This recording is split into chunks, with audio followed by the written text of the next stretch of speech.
Right, we will continue with inertial frame of reference. Inertial frame of reference. The reason why we only want to connect with inertial frame of reference here is because Newton's first law is all about inertia. Newton's first law is all about inertia. So we are considering inertial frame of reference. Why? Because Newton's first law is this law is also known as law of inertia, as we have studied in the earlier standards. However, the ways and means in which we used to consider things in earlier standards are going to change drastically as compared to what we are going to study now. So, inertial frame of reference. Now, as I said, Earth, which is continuously rotating, and it is rotating at a very fast speed, more than 1000 miles per hour. But since all these things which we are referring to on the Earth are connected to it, hence we will consider this as an inertial. So obviously Earth, if we are it is strictly not an inertial frame of reference. It is strictly not an inertial frame of reference. However, to a good approximation, we can consider this to be an inertial frame of reference. An inertial frame of reference. To a good approximation, we can consider this as an inertial frame of reference. Why? Because most of our motions, what we are going to study in Newtonian mechanics, is concerned with bodies which are there on Earth. So irrespective of whatever the motions are, whether the motions are towards each other, whether the motions are away from each other, whether the motions are in parallel, related to each other, all these will be definitely correlated to Earth. So Earth will be a common factor, and hence we can consider this Earth to be an inertial frame of reference. However, in a broader perspective, Earth is a non-inertial frame of reference. Okay, so Earth is strictly not an inertial frame of reference. However, for studies in Newton mechanics, we will consider Earth to be an inertial frame of reference. So we will try and consider this. There's a good example that has been given in the book of H.C. Verma. The example states that, let's say there is a inertial frame of reference, and we represent this by S. So this is a body, or rather a frame of reference, which has inertial frame of reference as S. And there is another body. This is also an inertial frame of reference. So this is an inertial frame of reference. Now, what is happening between these two bodies? These two bodies, or rather I would say S dash, is moving with a constant velocity relative to S. So this body S dash is moving at a constant velocity with respect to S. So it means that there is no relative acceleration. So this frame of reference and this frame of reference. Now let's say we take a particle P. Now this particle P is moving at a certain acceleration. So these two bodies are not moving with any kind of relative acceleration between them. This body and this body are moving, and this body is moving at a certain velocity relative to S, and this velocity is constant. So basically constant velocity at S. Now let's say we consider a particle P. This particle P is moving with an acceleration, and let's say the particle P is moving with an acceleration A with respect to S. So we can write A PS is the acceleration of the particle. Now what will be the relative acceleration of, so the relative acceleration of AP will be S dash. So relative acceleration of particle P with respect to inertial frame of reference can be represented as APS dash. So this is relative acceleration of particle P with respect to inertial frame S dash, and this is relative acceleration of particle P with respect to inertial frame S. So if we were to write this equation, so this will be A P S will be, this will be APS, or we can write AP S dash plus AS S dash. We can state that relative velocity, since this is moving, so let's say AS dash, this is basically ASS dash is relative acceleration of frame S dash with respect to S. So APS or rather APS dash can be considered as APS plus ASS dash. This is relative acceleration of particle P with respect to inertial frame S dash. This will be equal to relative acceleration of particle P with respect to the first frame of reference, that is S, and this will be relative acceleration of frame S dash with respect to S. So just consider this equation. Now we know that S dash is an inertial frame, S is an inertial frame. This is moving at a constant velocity in relative to S, which means there is no relative acceleration. So we can comfortably say that ASS dash is 0. So which will directly mean that APS dash will be equal to APS. If this seems to be a little complicated, let's again break it down. We have two frames of references, one is S and the other one is S dash. Both are inertial frames of references. There is a particle P. This S dash inertial frame is moving at a constant velocity with respect to S, which means that there is no acceleration as compared to S dash of S. Now there is another third particle P which is moving at a constant acceleration with respect to S. So we represent that movement as APS, and there is this body moving with S dash, so we will represent this as APS dash, which means that relative acceleration of P with respect to inertial frame of S dash.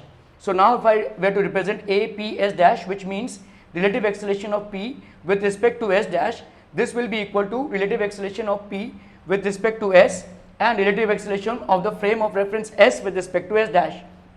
Now ASS dash, as we have stated in the condition itself, certain velocity which is constant related to S, so this is 0, which means that this will be equal to this. So in other words, all frames moving uniformly with respect to an inertial frame are themselves inertial. So if we have all frames, this is an important deduction, all frames moving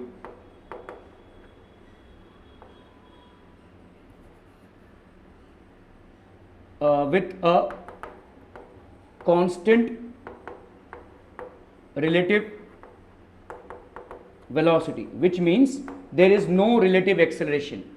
No relative acceleration, there is acceleration is 0, are considered as inertial. So all frames moving uniformly with respect to an inertial frame will be considered themselves as inertial. Relative velocity with a constant velocity, relative velocity with an inertial frame, So all frames moving with a constant velocity with respect to an inertial frame, or that is relative velocity, are considered as inertial. So this frame is considered as inertial. Why? Because it is moving with a constant velocity with respect to this. There is no relative acceleration. This frame is inertial, and since this frame is moving at a constant velocity with respect to this frame is also inertial. So what it means here is all frames moving with a constant velocity with respect to an inertial frame are themselves inertial. So if we have, let's say there is one frame of reference S which is moving, there is another frame of reference S dash which is moving, there is another frame of reference S dash dash which is moving. However, all of them are moving at a constant velocity with respect to each other, which means that there is no relative acceleration between these bodies.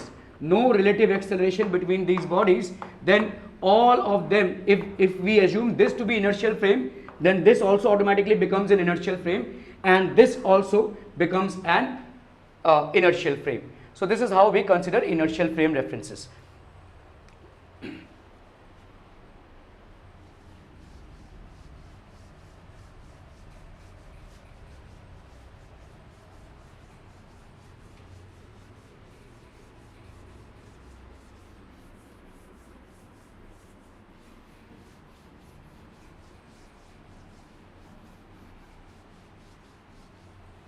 Okay, there is another way to represent the Newton's first law.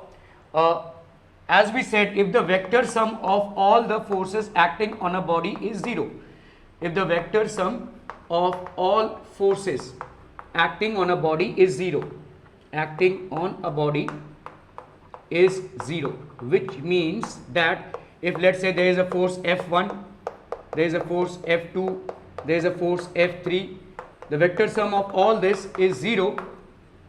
If the vector sum of all the forces acting on a body is 0, then we can say that the net acceleration produced in the body is 0. So if we say this, if we can represent this by F net is 0, then A net is 0. So now since you can see that the main concern here is F and A is a byproduct, and what we are concerned here is force. So let's have a quick recap of what we have understood till now about force, or how many kind of how many kinds of forces there are. So if we broadly classify force, the first thing that we will come across will be contact forces. Then we will have non-contact forces. Then we will have weak forces. Then we will have strong forces. So all these are certain types of forces that we have come across. Now what do we mean by contact forces? Contact forces are basically forces wherein there is contact between the two bodies. For example, if I have suspended a bob by a string, so there is a contact between this string and this bob. The bob is not detached from the string. So just compare the situation when the bob is not attached. So the string might be slackened or it might not be taut. But it makes a difference when I attach this bob to this string. So there is a contact force. So because of this contact force, there will be a tension which will develop in the string. We are going to talk in detail about how to judge tension, or how to record tension, or how to basically solve problems with regard to tension. So this is contact force. The first contact force that we come across is tension. The other thing that we come across would be obviously friction. When two bodies are in contact with each other, there will be a friction that will develop. There are various types of friction. Friction basically happens because there are some intermolecular forces, or rather I would say there would be some forces that will develop in the surface, or rather the point of contact between the two bodies. So we have all come across friction, and we know what friction is. Friction basically opposes the relative motion between two bodies. So this also is something which is related to contact. If two bodies are not in contact with each other, let's say I have this body and I have this body, but they are not in contact with each other, there will be no friction that will develop between the two bodies. So for two bodies to be in contact with each other, then there is something which is going to develop as friction. So we have friction, we have tension, then we have spring forces. Spring forces, a string and a spring are different, because we'll study all these things, but we are just taking examples out here. So let's say if I suspend a mass like this, there are some spring properties which are going to act. Obviously there will be a force that will be acted upon. Just as we develop tension here, we develop force here, which will depend upon the spring constant as well. So there is something called as spring force. Again, if we look closely, the spring and the mass are attached. So again, there is a contact between the two bodies, two or more bodies. We can have bodies like this as well. So let's say we have suspended one body like this, we have suspended the other body like this, two or more bodies, but all of these bodies involved are in some way or other connected to each other. Friction also, all of the bodies involved are in some way or the other connected to each other. It is not always the case that we will have tension develop in the string only if we are connecting a body to a rather ceiling like this. We can also have bodies like this, wherein the motion is happening on a surface, and let's say we are pulling it with a string. I am applying some force out here, and there is a tension which will develop in this string. The moment I start applying the force, there will be a tension that will start developing in this. So we have all these numerical examples about tension. The other main force that comes here is normal force. We'll quickly look into what is normal force. So whenever we keep a body like this, there is a weight of the body which is exerted downwards, and against this weight there will be a normal reaction. We are going to cover this extensively in the third law of motion for Newton. But just understand what is normal. Normal force is basically acting on a body which is perpendicular to the surface. It is perpendicular to the surface of contact of two bodies. So this will be perpendicular to the surface of contact of the two bodies. So whenever we are talking about a normal force, this will be a reactionary force. Normal force is basically a reactionary force. If there is no force which is acting downwards, then there will be no force which will be acting upwards. We will consider various cases. For example, if we have a slanting body like this, now this slanting body will have its weight acting downwards. However, the normal force will be in this way. Why? Because the contact surface is inclined. So we will always have the normal reaction perpendicular to the contact surface. Just as in this case, the contact surface was this, so the normal reaction was this. In this case, since the contact surface is this, the normal reaction is in this way. So normal reaction is basically a reaction which is exerted by a surface due to the weight of the body. So we have covered tension, friction, spring force and normal force. All these are contact forces. Until unless a contact develops between two bodies, there will be no normal force acting on the body. We will move on to the non-contact forces. The non-contact forces again are very important forces, and the universal law that applies on all these non-contact forces is the inverse square law. As we have studied earlier, force is inversely proportional to the square of the distance between the centers of the two bodies. So the non-contact forces are basically forces in which the bodies are not in contact with each other. However, there is a force that develops. For example, we have gravitational force, we have magnetic force, and we will have electrostatic force in this. So electrostatic force, gravitational force and magnetic force, these are certain non-contact forces in which the two bodies have not necessarily come in contact with each other. For example, let's say we have studied that these are two bodies M1 and M2 and they are attracted towards each other. We have already studied Newton's gravitational law, which states G M1 M2 upon R square. Or if there is another body which is attracted towards the earth, so a body is always attracted towards the center of the earth. So this will be this distance refers to the center between the two bodies. There is something called as gravitational force. Again, the bodies might be in contact or might not be in contact, but gravitational force is applicable to all bodies. Now we have something called as magnetic force. Between two magnets there might be a repulsive force or there might be an attractive force depending which poles are opposite to each other. For example, if we have a magnet like this or if we have a magnet like this, there will be a repulsive force between them. If we have a magnet like this, if we have a magnet like this, there will be an attractive force between them.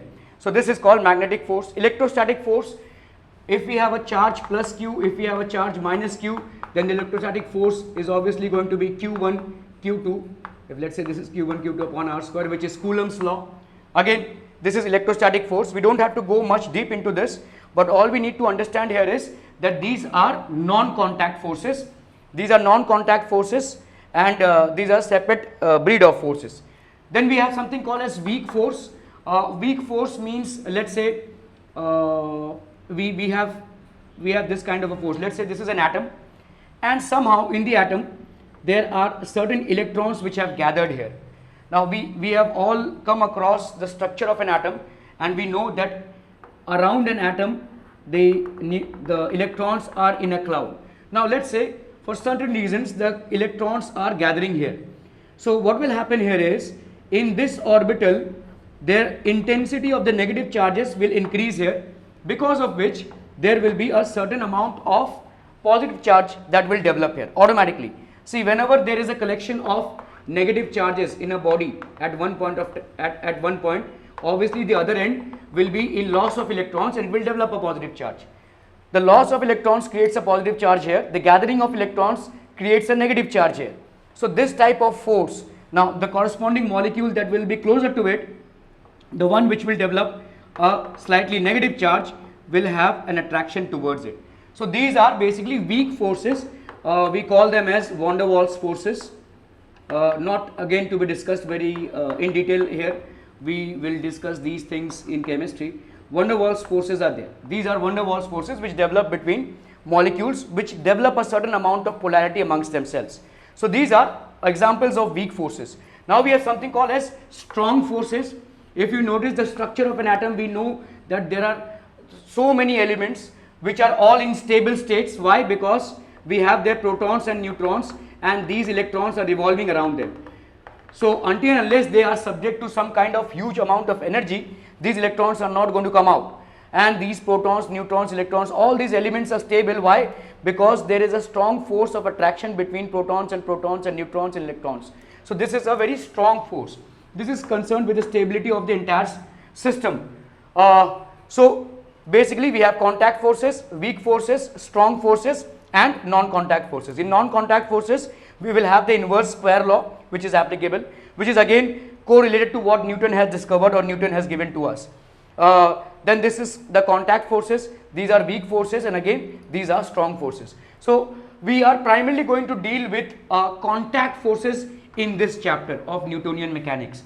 So what happens to tension, what happens to friction, what happens to spring force, and what happens to normal force. These are the things which we are going to descriptively deal and correlate and solve as well.